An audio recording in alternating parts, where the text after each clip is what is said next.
Good morning everyone. এখানে আমি করে নিচ্ছি চাপটি, চাল গুঁড়া করে চাপটি করলাম সকালে ব্রেকফাস্টের জন্য।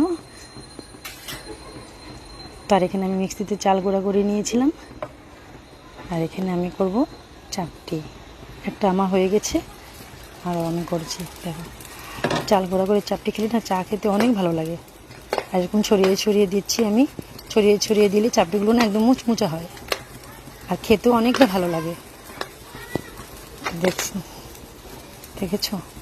তো এখানে আমি চাল গুঁড়োগুলো দিয়ে দিলাম, আর এখন তার উপরে দিয়ে দিব আমি একটা থাল দিয়ে ঢেকে দেব। বেশি না, অল্প টাইম ঢেকে রেখে একদম আধা মিনিটের মতন আমি ঢেকে দেব।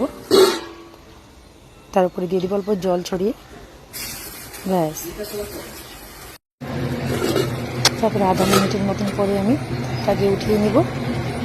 তারপরে দেখবো আমার চাপটি রেডি।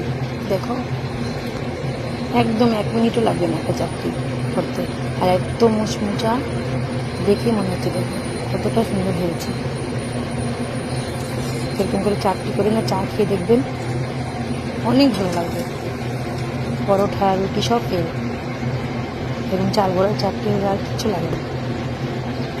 একদম কুরকুরা মচমচে চা কড়াইতে একদম লাগবে না। এখানে আমার হচ্ছে গরম গরম চা। এখন আমরা চা দিয়ে চাপটিটা খেয়ে নেব। তো এরকম তোমরা যদি চাও, এরকম চাল গুঁড়ো দিয়ে চাপটি খেয়ে দেখবে, অনেক ভালো লাগবে।